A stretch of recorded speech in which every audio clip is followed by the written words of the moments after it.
شدوبد سے ہم کوشش کر رہے ہیں کہ ایک پولیٹیکل موومنٹ بھی شروع کر سکیں، لیکن ہمیں ایک جگہ بھی جلسہ کرنے کی اجازت آج تک نہیں مل پائی. نہیں، اسلام آباد میں نہیں. ابھی پہلا جلسے کی اجازت 6 کو ہے، لیکن کل کی ہماری میٹنگ میں، بلکہ آج کی میٹنگ میں ہمیں بتایا عامر نے کہ ابھی تک انہوں نے NOC جو ہے وہ ریٹن فارم میں نہیں دیا. اب ہمارے پاس عامر مغل جو یہاں کا ہمارا پریزیڈنٹ ہے اسلام آباد کا، اب ہمارے پاس کیا آپشن ہے؟ کیا ہم NOC کے بغیر نکل آئیں؟ اور جو ہوتا ہے، آپ کو جو ہوتا رہا ہے خاص کر 9 مئی کے بعد، وہ آپ کو پتہ ہے. سو جو لیڈرشپ ہے اس کی اپنی لمیٹیشنس ہیں. پولیٹیکل پارٹی کو چلانا بڑا مشکل کام ہے، اور اپنی آئینی اور قانونی حدود کے اندر رہ کے چلانا اور بھی زیادہ مشکل کام ہے. اب مولانا صاحب ہیں، مولانا صاحب کے ساتھ ہم بھی کوشش کر رہے ہیں، وہ بھی کوشش کر رہے ہیں کہ ہم آپس میں مل کے کچھ آگے بڑھیں. مولانا صاحب نے کوئی NOC نہیں لیا، انہوں نے کیا ہے. وہ ایک ریلیجس پارٹی ہے، وہ کر سکتے ہیں، رسک لے سکتے ہیں، اور ریاست کا ان کے بارے میں رویہ جو ہے وہ ریاست کے خان صاحب کے بارے میں رویے میں سے بالکل مختلف ہے. وہاں ان کو ٹالریٹ کرتے ہیں، ہمارے لیے ٹالرنس جو ہے وہ موجود ہی نہیں ہے. اچھا، آپ کے لیے ٹالرنس نہ ہونے کی بہت سی وجوہات ہیں، لیکن کچھ ایسا بھی لگتا ہے کہ وہ آپ لوگوں کو کسی اور نظر سے دیکھتے ہیں. مثلاً جیسے کہ میں نے پہلے بھی آپ کو سوال کیا کہ پیپلز پارٹی کی لیڈرشپ بھی جیل میں جاتی ہے. کبھی ہم نے یہ نہیں دیکھا کہ پیپلز پارٹی کے ورکرز یا ان کے آفس بیررز کہیں کہ زرداری صاحب اگر رہا نہ ہوئے تو یہ ہماری پارٹی کی لیڈرشپ کی ناکامی ہوگی. نواز شریف صاحب بھی جیل جاتے ہیں، مریم نواز بھی جیل گئیں، شہباز شریف بھی جیل گئے. کبھی کسی نے نون لیگ میں سے یہ نہیں کہا اگر یہ رہا نہ ہوئے تو ہم اپنے پنجاب کے پریزیڈنٹ کو نہیں چھوڑیں گے.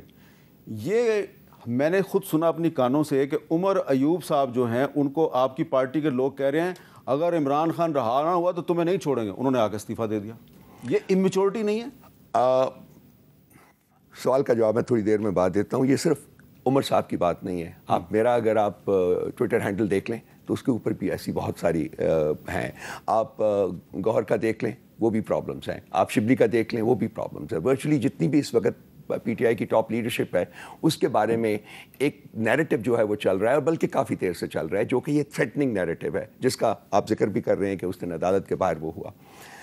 امیچورٹی آپ کہہ سکتے ہیں، امیچورٹی ہے، لیکن میں فیل کرتا ہوں کہ ایک orchestrated propaganda ہے جو کہ جو اداروں کے ٹاؤٹس جو ہیں وہ ہمارے خلاف انہوں نے سوشل میڈیا کے اوپر بھی کیا ہوا ہے، اور اس قسم کی سچویشن جو کہ عدالت کے باہر ہوئی ہے وہاں بھی کیا گیا ہے. کوئی بھی پولیٹیکل پارٹی جو ہوتی ہے اس کی لیڈرشپ جو ہے افورڈ نہیں کر سکتی، خاص کر عمران خان جیسے لیڈر کے لیے، کیونکہ ہم تو لٹرلی دیکھیں، میں PTI از عمران خان اور کچھ بھی نہیں ہے. کسی اور لیڈر کی کوئی حیثیت ہی نہیں ہے اس پارٹی کے اندر. میں اس پارٹی میں ساتھ منسلک ہوں، جب یہ شروع ہوئی تھی اس سے بھی پہلے سے خان صاحب کے ساتھ میرا زمانے سے میرا ایک تعلق رہا ہے. خان صاحب اور PTI جو ہے وہ ایک دوسرے کے ساتھ انسیپریبل ہے، بالکل ہے. اور جو کچھ ہے PTI اور PTI کے لیڈران کے پاس وہ خان صاحب کے ساتھ. اچھا، آپ اور سوری آپ اب خود ہی کہہ رہے ہیں کہ آپ اپنا ٹویٹر ہینڈل جو ہے وہ دیکھتے ہیں تو وہی نیریٹو نظر آ رہا ہے جو عمر ایوب اور شبلی فراز کے ٹویٹر ہینڈل کے نیچے ہے. لیکن مجھے برا نہ منائیے گا، مجھے یہاں سے نظر آ رہا ہے آپ کے چہرے کا زخم ابھی تک موجود ہے. تو آپ کی پارٹی کے جو سپورٹرز اور ووٹرز ہیں جو آپ کو سوشل میڈیا پہ پریشرائز کرتے ہیں، ان کو یہ نظر نہیں آ رہا کہ وہ رؤوف حسن جس پہ تھوڑے دن پہلے کچھ مشکوک لوگوں کے ذریعے اٹیک کیا گیا، اس رؤوف حسن پر اب کچھ ایسے لوگ اٹیک کر رہے ہیں جو مشکل وقت میں پارٹی چھوڑ گئے، تو وہ بجائے کہ اس رؤوف حسن کے ساتھ کھڑے ہوں، اس کے ساتھ ہمدردی کریں، وہ بھی وہی زبان بولنا شروع ہو گئے ہیں کہ اگر عمران خان رہا نہ ہوا تو ہم تمہیں نہیں چھوڑیں گے. تکلیف کا مقام ہوتا ہے. I'll be very honest with you. بعض دفعہ میں I go moist thinking of this کہ کیا کہا جاتا ہے، غدار کہا گیا مجھے. کہہ رہے ہیں، سب کہہ رہے ہیں. کون ہے یہ لوگ؟ میں نہیں فیل کرتا کہ وہ پارٹی کے لوگ ہیں. یہ میری کنوکشن ہے کہ وہ پارٹی کے لوگ نہیں. جینون آئیڈیالوگس جو پارٹی کے ہیں وہ یہ کبھی نہیں کہیں گے. یہ وہ لوگ ہیں بیسیکلی جو کہ ایک ویوز میں ہمارے اوپر چھوڑے جاتے ہیں، اور کچھ لوگ ہیں جو کہ کنسسٹنٹلی، ان میں سے دیکھیں گے زیادہ تر لوگوں کے نام بھی نہیں ہیں. وہ ان کا جو ٹویٹر DP ہوتا ہے اس میں نام نہیں ہے ان کا کوئی.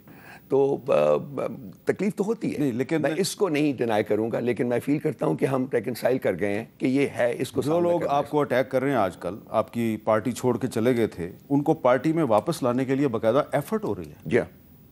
جی ہاں بالکل. اس کا مطلب ہے ان کو پارٹی کے اندر سے سپورٹ حاصل ہے. جی ہاں پارٹی کے اندر سپورٹ مجھے نہیں پتا کہ ہوگا، لیکن دیکھیے اگر ایک شخص پارٹی کے اندر رہتا ہے 4 5 6 سال تو لازمی بات ہے کہ اس کی دوستیاں اس کے ساتھ افیلیشنز تو ہو جاتی ہیں، لیکن میں نہیں فیل کرتا کہ پارٹی میں یہ نیریٹو کہ یہ لوگ واپس آئیں اس کے لیے اس کی کوئی پذیرائی ہے، بلکہ ڈومیننٹ جو ہے نیریٹو اس وقت وہ یہی ہے کہ ان لوگوں کو واپس نہیں لینا چاہیے۔ اور یہ آپ کی کور کمیٹی کے اجلاس میں کوئی ڈسکشن ہوئی ہے اس پہ؟ جی ہاں، کل لمبا ہمارا اجلاس ہوا تھا، اس میں بالکل یہ ڈسکس کیا اور ان ڈیٹیل ہوا ہے، اور خاصی اٹینڈنس تھی کل، میرا خیال اباؤٹ 50 پیپل وہ پریزنٹ ان دیٹ۔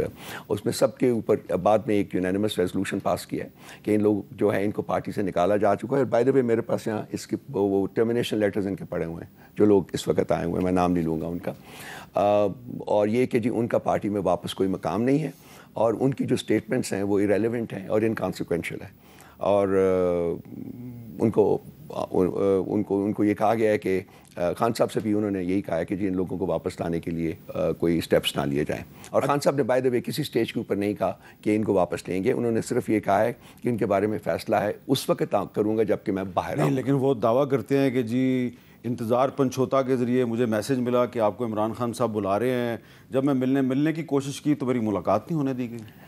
انتظار پنجوتا سے میری پرسوں بات ہوئی تھی جب اس کا نام آیا تھا، اور اس نے کہا جی کہ رؤف بھائی میں نے بالکل یہ کوئی بات ان کو کبھی نہیں کی، یہ اس شخص نے مجھے کہا ہے، میں آئی ٹرسٹ ہم، تو اس لیے میں کسی کو جھوٹا نہیں کہوں گا، لیکن حقائق جو ہیں وہ بالکل۔ آپ نام نہیں لے رہے، لیکن میری ایک مجبوری ہے، ایک جرنلسٹک ریکوائرمنٹ ہے کہ آپ سے سوال کرنے کے لیے مجھے وہ ایک کلپ چلانا پڑے گا، اس میں جو لینگویج ہے وہ بڑی قابل اعتراض ہے، میں آپ سے معذرت خواہ ہوں، لیکن آپ پلیز اگنور کر دیجیے گا میری گستاخی کو۔ لیکن میں چاہ رہا ہوں کہ رؤف صاحب جو ہیں ان کا جو رائٹ آف رسپونڈ ہے وہ آپ تک پہنچے، لیکن پہلے آپ ذرا سن لیں کہ ان کے بارے میں کہا کیا گیا ہے۔ جو تحریک انصاف کی اس وقت کی جو لیڈرشپ ہے، رؤف حسن اور حامد خان ٹائپ جو لوگ ہیں، یہ وہ چوہے ہیں جنہوں نے کہ اس وقت آ کے تحریک انصاف کو اندر سے کھانا شروع کر دیا، اور میں یہ سمجھتا ہوں کہ یہ جو پیڈ سپوکس پرسن ہیں اور یہ جس طرح سے حامد خان ٹائپ لوگ ہیں، جب تک تحریک انصاف ان سے جان نہیں چھڑاتی ایک مضبوط اپوزیشن کا کردار ادا نہیں کر سکتی، اور عمران خان کو بھی چونکہ انہی لوگوں کا ایکسس ہے، ان کو غلط مشورے دیے جا رہے ہیں۔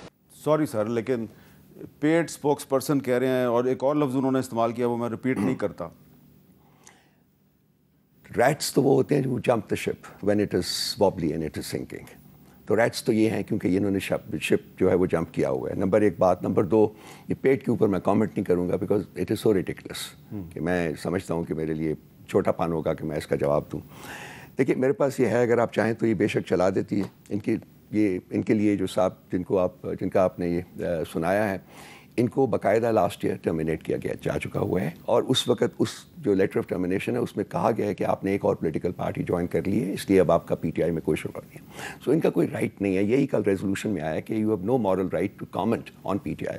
میں یہیں تک ہی کہنا چاہوں گا، کیونکہ اگر میں کاؤنٹر ایکوزیشن پہ پڑ جاؤں گا تو میں I was S C P M in the ministry of information, Hamid صاحب مجھے بہت کچھ پتہ ہے، بہت کچھ پتہ ہے، حکومت ہماری ہی تھی، سو میں نہیں چاہتا کہ میں انڈائریکٹلی بھی اپنی حکومت کے بارے میں کچھ کہوں، لیکن انفارچونیٹلی بہت کچھ ہوا ہے، اور رہنے دیں اس کو۔ اچھا، میرا خیال ہے آپ پر اٹیک جو ہے وہ اندر سے بھی ہو رہا ہے، باہر سے بھی ہو رہا ہے، تو ایک اور آپ کے ساتھی جو پارٹی چھوڑ کے چلے گئے، ایک دوسری پارٹی کے ٹکٹ پہ انہوں نے الیکشن لڑا، کبھی وہ بھی آپ کے بہت قریب تھے، آج انہوں نے ایک بہت دھواں دھار پریس کانفرنس کی ہے، اس میں انہوں نے ایک الزام لگایا، اون چودھری صاحب کا ایک الزام ہے، ذرا وہ سنیں وہ کیا کہہ رہے ہیں۔ 2016 میں ہم لنڈن جاتے ہیں اور وہاں پر ایک پی آر فرم ہائر کرتے ہیں، آج آپ دیکھتے ہیں کہ وہی صاحب وہاں بیٹھے پاکستان کے خلاف اسی پی آر فرم کو، ایسے لوگوں کو ایکٹیو کرتے ہیں جو anti state anti Pakistan movement میں ان کا ساتھ دے رہے ہیں۔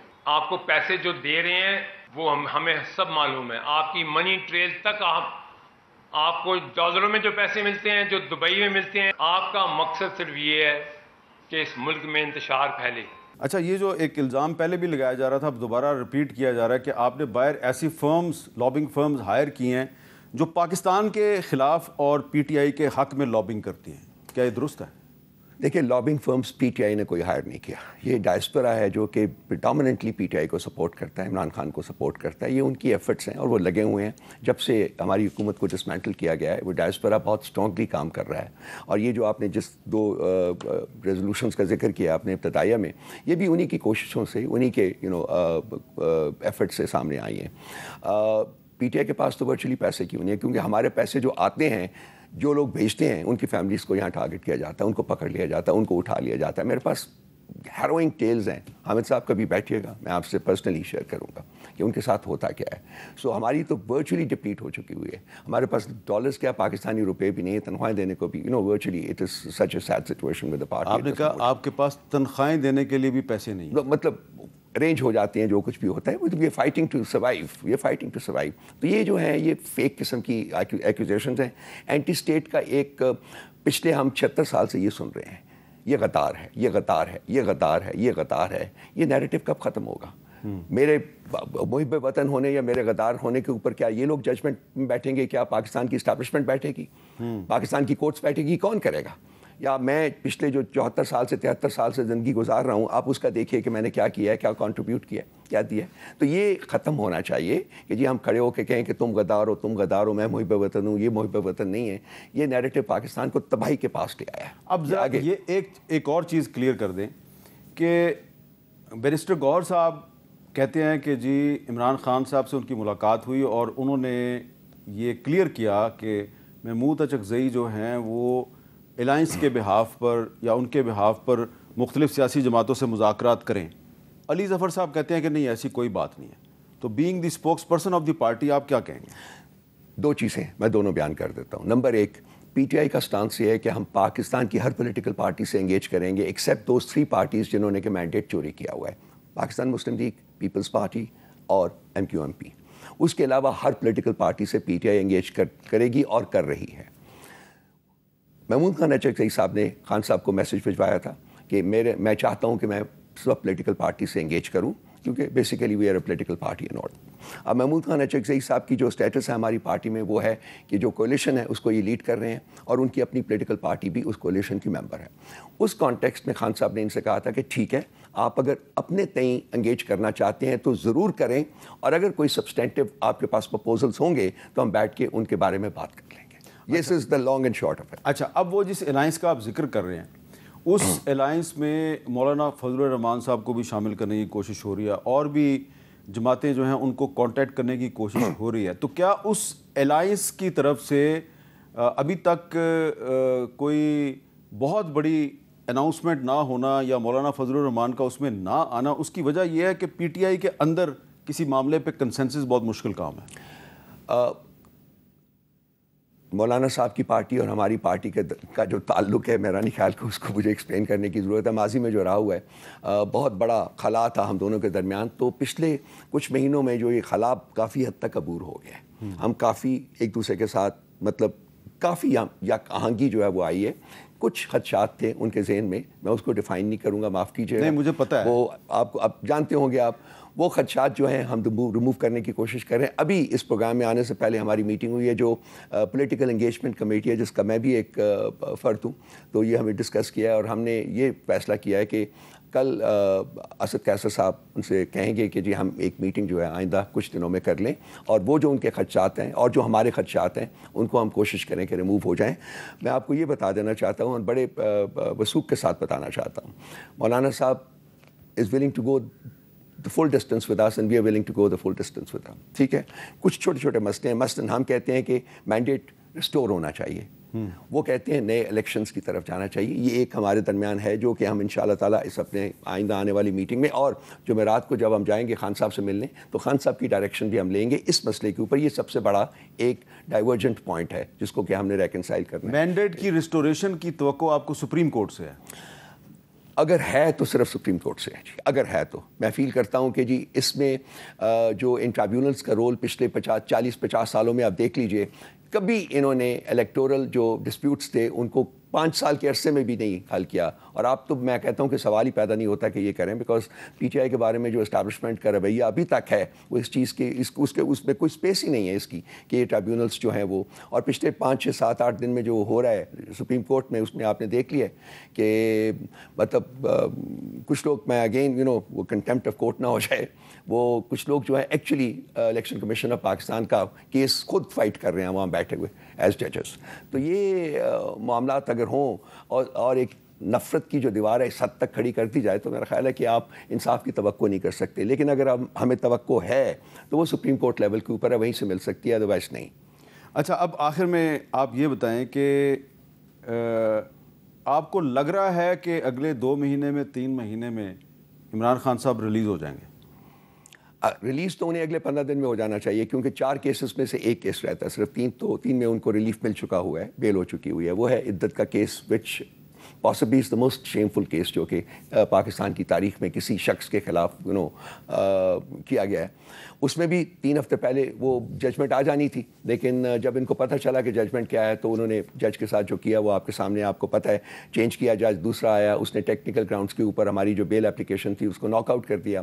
اب 11 یا 12 تاریخ کو اس کیس کی ہے, اور اگر وہ میرٹ کے اوپر سنا جائے گا, ہائی کورٹ میں جانا ہے اب, تو میرا خیال ہے کہ خان صاحب کو ریلیف مل جائے گا. So technically, theoretically, potentially Khan sahab آئندہ 15 سے 20 دن کے اندر رہا ہو سکتے ہیں. لیکن کیا وہ رہا ہوں گے, دیٹ از مور امپورٹنٹ. میں فیل کرتا ہوں کہ ان کو ڈیفینیٹلی اس وقت تک جو اسٹیبلشمنٹ کا سٹانس ہے اس میں کوئی ایز سچ اسپیس نہیں نظر آتی, کم از کم مجھے, کہ خان صاحب کو وہ باہر آنے دیں گے, کیونکہ خان صاحب ان کو اسپیس دینے کے لیے تیار نہیں. بالکل صحیح بات. تو وہ خان صاحب کو اسپیس دینے کے لیے تیار, بالکل صحیح بات, 100%. اور بیچ میں پھنس گئے ہیں آپ.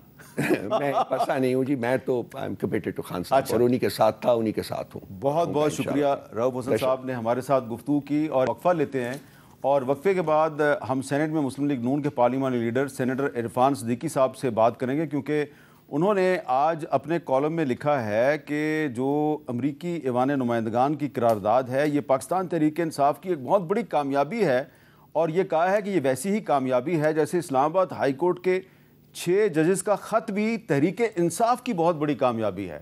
تو سینیٹر عرفان صدیقی صاحب جو ہیں وہ 6 ججوں کے خط کو تحریک انصاف کی کامیابی کیوں قرار دیتے ہیں, اس پہ گفتگو کریں گے وقفے کے بعد.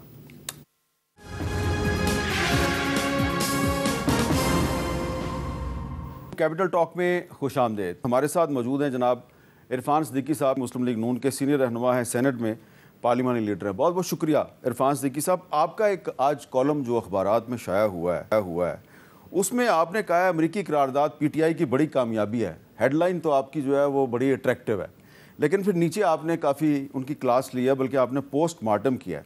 لیکن میرا سوال آپ سے یہ ہے کہ آپ نے بہت تنقید کیا ہے جو امریکی ایوان نمائندگان میں جو قرارداد منظور ہوئی.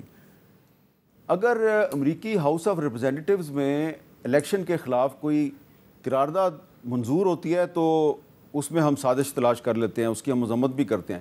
لیکن کوئی امریکی ادارہ جو ہے وہ پاکستان کی اکانومی کے بارے میں کوئی پازیٹیو بات کر دے تو ہم بڑے خوش ہوتے ہیں. آئی ایم ایف سے بجٹ بنوانا جو ہے وہ ہمیں قبول ہے, لیکن ایوان نمائندگان کی قرارداد پہ ہم ناراض ہو جاتے ہیں. کیا یہ کھلا تضاد نہیں؟ بہت شکریہ میر صاحب.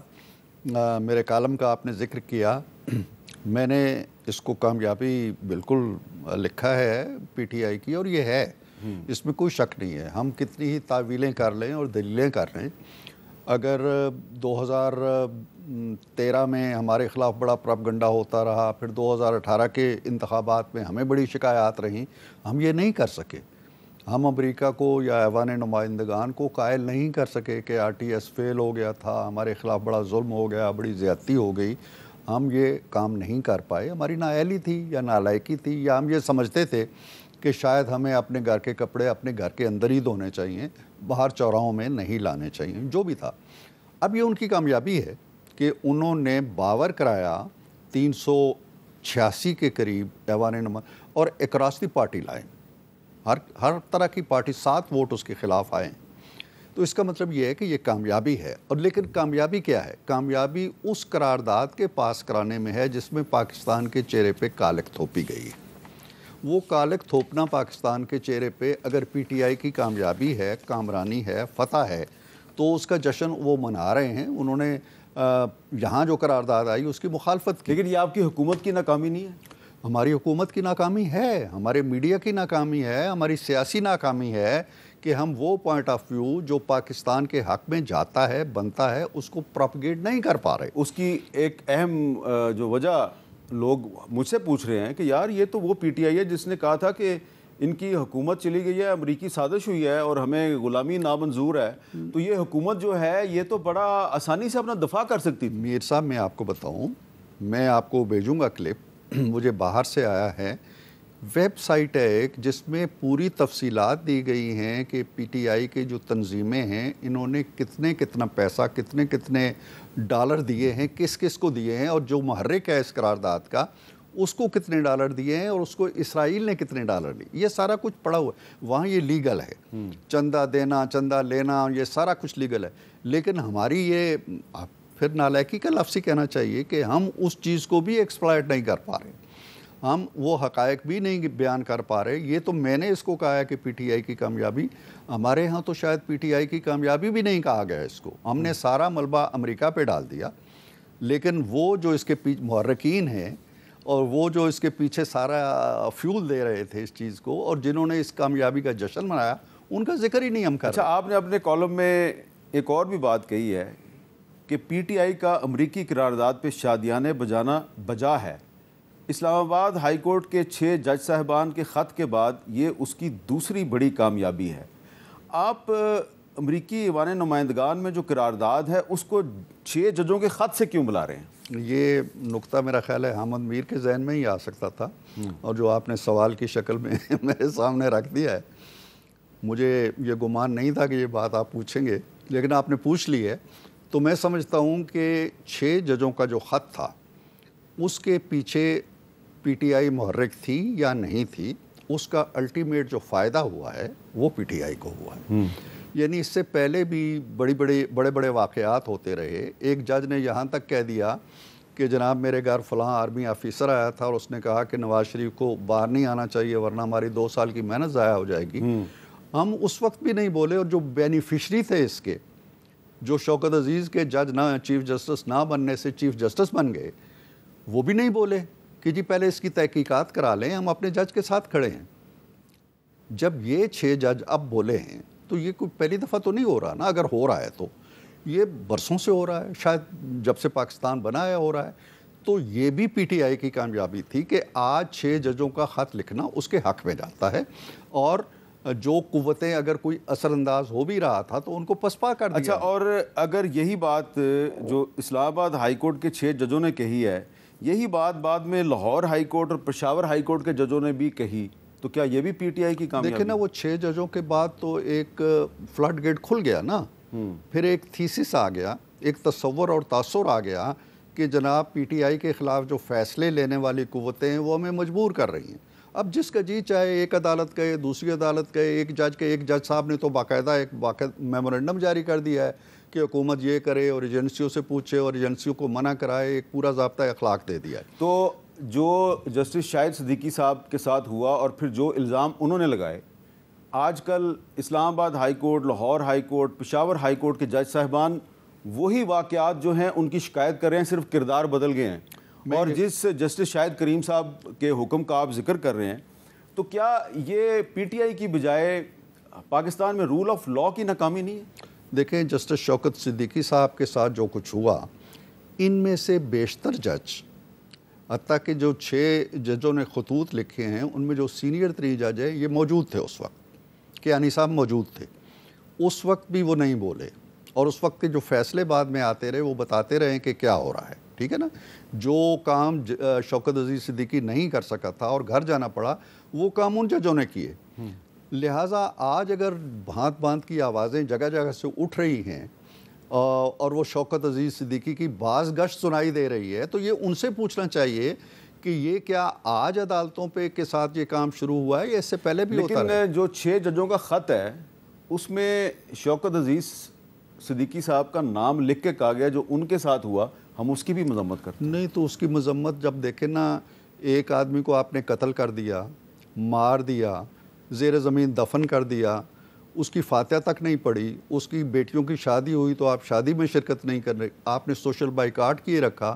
آج اگر لیکن وہ دیکھیں نا، وہ تو ایک جج تھے نا اس وقت، آپ نے خود ان کا نام لیا. سر ایک جج کی باقی جج تو بعد میں آئے ہیں. نہیں اس ایک جج کی میں بات کر رہا ہوں نا، اس نے لیڈ کیا نا، ان 6 ججوں کے سب سے سینئر ترین جج ہیں وہ اس سے الگ ہو سکتے تھے کہ جی اس وقت جب یہ سب کچھ ہو رہا تھا میں موجود تھا، باوجود میں نہیں بول سکا، اب اخلاقیات کا تقاضا ہے کہ میں اس سے الگ رہوں. انہوں نے ایسا نہیں کیا.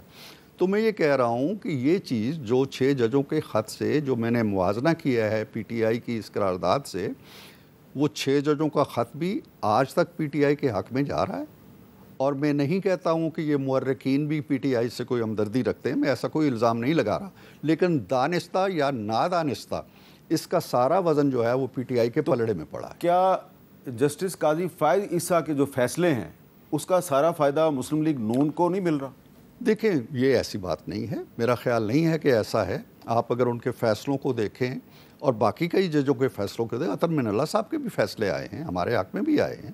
جو پہلا ضمانت کا فیصلہ تھا جس پہ آصف سعید کھوسا بڑے سیخ پا ہوئے تھے کہ یہ تو پورا فیصلہ تم نے لکھ دیا ہے ضمانت کے کیس کے اندر، تو وہ فیصلے آتے جاتے رہے ہیں. لیکن یہ نہیں ہوا ہے کہ ججوں نے جتھا بندی کر کے ٹریڈ یونینزم کے سے انداز میں خطوط لکھے ہوں. دیکھیں نا، مجھے ایک اختیار ہے، میر صاحب آپ کو ایک اختیار حاصل ہے اپنی ڈومین کے اندر، آپ وہ اختیار بروئے کار لائیں نا. آپ کے گھر اگر کسی نے نقب لگائی ہے، کسی نے کوئی جا کے کیمرہ لگا دیا ہے، آپ کو پتہ بھی چل گیا ہے، آپ 6 سال بعد آپ کو یاد آتی ہے، آپ بولتے نا اس وقت، آپ کہتے جی میرے ساتھ یہ ہو رہا ہے، میرے بہنوئی کو فلاں نے اغوا کر لیا ہے. آپ کیوں نہیں بولے؟ لیکن جب دیکھیں آپ ایک ایسے وقت میں بولے ہیں جب آپ کا بولنا، آپ کی آواز کسی فریق کے حق میں جا رہی ہے. دیکھیں میں سوال کر رہا ہوں آپ سے، جسٹس قاضی فائز عیسیٰ کے جو اقدامات ہیں اور آپ کی حکومت کے اقدامات، ان میں بڑی سملیرٹیز نظر آتی ہے. آپ بھی میڈیا پر پابندیاں لگانے کے لیے پنجاب اسمبلی سے بل منظور کرواتے ہیں، اور وہ کنٹیمپٹ آف کورٹ کے ایک نوٹس میں جنہوں نے کنٹیمپٹ کیا ہے فیصل واڈا اور مصطفیٰ کمال، ان کو معاف کرتے ہیں، لیکن 35 چینلز کے مالکان کو نوٹس جاری کر دیتے ہیں. تو ان کے اور آپ کے اقدامات میں بڑی سملیرٹیز ان کو بھی معاف کر دیں گے، کوئی ایسی بات نہیں ہے. چلیں میں ایک وقفہ لیتا ہوں، وقفے کے بعد دوبارہ ملتے ہیں.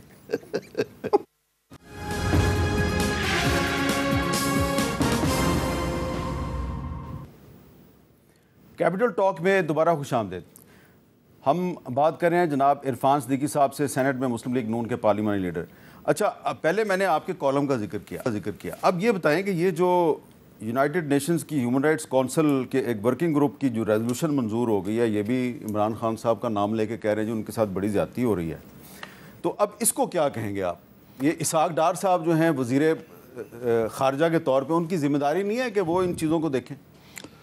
دیکھیں آپ میر صاحب جانتے ہیں کہ اس کا بھی محرک کیا ہے. زلفی بخاری صاحب ہیں، انہوں نے خط لکھا. بخاری صاحب اس میں تو بالکل سامنے آئے ہیں نا، امریکی قرارداد میں نام نہیں آئے ہیں. تو کہنے کا مطلب یہ ہے کہ یہ انہیں خود سوچنا، جو اس طرح کی باتیں کرتے ہیں، جو اس طرح کی قراردادیں لاتے ہیں، جو اس طرح کی، انہیں سوچنا چاہیے کہ یار غزہ میں آپ کا رول کیا ہے، کشمیر میں آپ کا رول کیا ہے. خود پاکستان کے اندر میر صاحب، میں نے ایک کالم میں لکھا بھی تھا، شاید آج ہی کے کالم میں ہے، کہ جتنے امریکی صدور آئے ہیں وہ سب مارشل لاؤ میں آئے. کوئی جمہوری دور میں ایک بھی امریکی صدر یہاں تشریف، یہ بالکل درست ہے. تو یہ جمہوریت کے ساتھ، جمہوری قدروں کے ساتھ، آمروں کے ساتھ آپ اپنے سلوک کا بھی موازنہ کریں، اور پھر دنیا میں کہاں کہاں امریت ہے، کہاں کہاں ملوکیت ہے، ان کے ساتھ آپ کا طرز عمل کیا ہے، ان کے ساتھ آپ کا سلوک کیا ہے، ان سے لاڈ پیار کی کیفیات کیا ہیں آپ کی. تو ان باتوں کی اہمیت آپ ختم. یہ بہت خوبصورت بات کی ہے آپ نے، ملوکیت والی. جا تو مطلب یہ ہے کہ علامہ اقبال نے بھی ان ملوکیت والوں کے بارے میں کہا تھا کہ ان پہ کبھی اعتبار نہ کرنا. نہیں، آپ کا اشارہ پتہ نہیں کس طرف ہے، لیکن میں یہ کہہ رہا ہوں کہ اگر آپ کا کوئی اصول ہے، کوئی نظریہ ہے، کوئی جمہوریت ہے، انسانی قدریں ہیں، ویلیوز ہیں، آپ غزہ پہ اس کی پشت پہ کھڑے ہیں، قاتل کی پشت پہ کھڑے ہیں. 42,000 فلسطینیوں کا قتل ہو گیا، بچے معصوم مارے گئے، عورتیں ماری گئیں، فاقوں سے مر رہے ہیں. وہ درد آپ کے پیٹ پہ نہیں اٹھا. خان صاحب جو جیل میں ہیں، اس کا درد آپ پہ اٹھ گیا. تو کیا اس کا محرک کیا ہے؟ یا تو کوئی اصول ہو نا، یا تو کوئی نظریہ ہو. تو پھر آپ کے وزیر اعظم شہباز شریف صاحب قومی اسمبلی کے فلور پہ کیوں کہتے ہیں جی کہ ہم ان سے مذاکرات کرنا چاہتے ہیں اپوزیشن سے، ملک دشمن جماعت سے مذاکرات؟ وہ مذاکرات، میں نے آپ کے پروگرام میں بھی کہا تھا، میں نے سینٹ میں بھی کہا تھا، نواز شریف صاحب جب آئے تھے اکتوبر میں انہوں نے بھی اپنی تقریر میں کہا تھا، وہ تو ہمارا ایک موقف ہے. ہم بات چیت کرنا چاہتے ہیں پاکستان کے لیے، عوام کے لیے، پاکستان کی اکانومی کے لیے، پاکستان کو درپیش مسائل کے لیے. وہ بات چیت کرنا چاہتے ہیں جی کہ ہماری رہائی کے لیے، یا ہمیں ایک کے بجائے 2 پنکھے چاہیے، یا ہمیں 1 مشین کے بجائے 2 مشینیں چاہیے.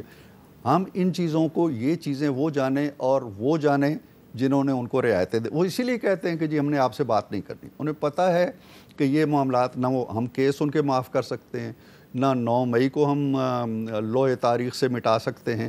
تو ان کا مقصد یہ ہے کہ ہم ان لوگوں سے کیا بات کریں. ہم تو چاہتے ہیں، کوئی سیاستدان، کوئی سیاسی جماعت دروازے بند نہیں کرتی بھی ہے تو کوئی کھڑکی کھول لیتی ہے، کوئی روشن دان کھول لیتی ہے. وہ تو کہتے ہیں جی کہ یہ چور ہیں، یہ ڈاکو ہیں، ہم ان سے بات نہیں کرتی. میر صاحب ہم تیار ہیں، صدق دل سے تیار ہیں. میں جو وزیر اعظم صاحب نے کہا ہے وہ ظاہر ہے پارٹی کا موقف ہے، اور پیپلز پارٹی بھی یہی بات کہہ رہی ہے، ہر جمہوری پارٹی یہی بات کہہ رہی ہے. ان کا موقف یہ ہے کہ ہم ان لوگوں سے بات نہیں. پیپلز پارٹی چور ہے، ہم بات نہیں کریں گے. نون لیگ چور ہے، ہم بات نہیں کریں گے. MQM چور ہے، ہم بات نہیں. کس سے بات کریں گے؟ آپ ان سے بات کر رہے ہیں جن کی نقلیں آپ اتارتے تھے. وہ کہتے ہیں ہم چور سے نہیں، ہم مور سے بات کریں گے. نہیں، وہ جن کی نقلیں آپ اتارتے تھے، جن کے نام آپ بھول گئے تھے، ان کو گندے ناموں سے پکارتے تھے، ان سے آپ اس لیے مذاکرات کر رہے ہیں کہ وہ ہمارے ساتھ آ کے دھرنے دیں. اچھا، اب ایک سوال جو ہے وہ بڑا اہم ہے کہ آج کل ہم دیکھ رہے ہیں تحریک انصاف میں بھی بڑے اختلافات کی، ٹوٹ پھوٹ کی خبریں آ رہی ہیں، اور آپ کی پارٹی میں سے بھی بہت سے لوگ جو ہیں وہ اچانک انہوں نے علیحدگی اختیار کرنی شروع کر دی ہے. جیسے ہی آپریشن عزم استحکام کا اعلان ہوا تو آپ کے KPK کے ایک سابق سینیٹر ہیں عباس افریدی صاحب، وہ چھوڑ گئے پارٹی. اس سے پہلے محمد زبیر صاحب نے کچھ ایسے بیانات دیے، وہ چلے گئے. شاہد حقان عباسی، مفتاح اسماعیل نے تو پارٹی علیحدہ کر لی اپنی، انہوں نے ایک نئی پارٹی بنا لی ہے. دانیال عزیز صاحب کو آپ نے خود ہی نکال دیا. مہتاب عباسی صاحب، جاوید عباسی صاحب، اور بھی بہت سے نام ہیں. یہ بڑی سیاسی جماعتیں جو ہیں، ان میں جو ٹوٹ پھوٹ ہے، اس کا عمل تیز کیوں ہو گیا؟ میرا خیال ہے ہمارے یہاں کوئی ایسا تیز نہیں ہوا ہے. مسلم لیگ نون کا تو ریکارڈ یہ ہے، اور اس سے تسلیم کرنا چاہیے کہ بڑی مشکل دور کے اندر میں اگر آپ سے اتفاق کرتے ہوئے یہ کہوں کہ مسلم لیگ نون اپوزیشن کے دور میں اکٹھی رہتی ہے، حکومت میں آ کے اس میں لڑائی شروع ہو جاتی ہے. نہیں، کوئی لڑائی نہیں ہے. یہ دیکھیں نا، یہ جو شخصیات کے نام لیے ہیں آپ نے، مثلاً عباس صاحب ہو گئے یا مفتاح اسماعیل صاحب ہو گئے، ان کے اپنے کوئی، محمد زبیر صاحب نواز شریف کے ترجمان تھے. جی ٹھیک ہے، ترجمان تھے، اور اب شاید انہیں ترجمانی کی ضرورت بھی نہیں محسوس ہو رہی، یا ترجمانی کے تقاضے بھی بھول گئے ہیں. دیکھیں، عہدے اور منصب یا کسی کا ترجمان ہونا یا نہ ہونا، اب دیکھیں میں سینٹ کے اندر بیٹھا ہوں اور میرا ایک جماعت سے تعلق ہے. جب تک میں اصولی یا نظریاتی کوئی اختلاف ہو جائے تو الگ بات ہے. لیکن صرف اس لیے جی کہ آج میں سینٹ میں نہیں ہوں، یا آج میرے ساتھ کوئی ترجمانی کا لقب نہیں لگا ہوا، کوئی سابقہ لائقہ نہیں، تو یہ نہیں ہے. میں داد دیتا ہوں، چلیں کوئی اصولی نظریاتی بات اگر کر رہے ہیں عباسی صاحب، ٹھیک ہے، جینون ہے. مفتاح اسماعیل کہہ رہے ہیں، جینون ہے. زبیر صاحب کی گفتگو کے اندر مجھے کوئی ایسی بات نہیں لگ رہی تھی کوئی اصولی یا نظریاتی اختلاف ہے. مہتاب عباسی صاحب بہت پہلے سے جو کہتے ہیں کہ وہ ایک طرح کی مایوسی کا شکار ہیں. پارٹی ایز اے پارٹی موجود ہے، پوری طرح توانائی کے ساتھ موجود ہے، دونوں ایوانوں کے اندر بھی موجود ہے. ایسی کوئی بات نہیں. ہمارے یہاں ٹوٹ پھوٹ کا عمل نہیں ہے، بالکل بھی نہیں ہے. اچھا، آپ نے صاف انکار کر دیا ہے. اور چودھری نثار علی خان صاحب کا قد ان سب سے زیادہ بڑا تھا، وہ پارٹی سے علیحدہ ہوئے تو آپ کو کوئی فرق نہیں پڑا. اب دیکھتے ہیں کہ یہ جو لوگ ہیں ان کے علیحدہ ہونے سے کوئی فرق پڑتا ہے؟ دیکھیں، میں یہ نہیں کہتا، لیکن پارٹیوں کو کم ہی فرق پڑتے ہیں. اگر فرق کا آپ نے اندازہ لگانا ہے تو ان شخصیات کو سامنے رکھ کے اندازہ لگائیں جو پارٹی چھوڑ گئے. انہیں تو شاید کچھ فرق پڑا ہو، پارٹی کو نہیں پڑا ہے. بہت بہت شکریہ. عرفان صدیقی صاحب ہمارے سے گفتگو کر رہے تھے. اجازت، اللہ حافظ.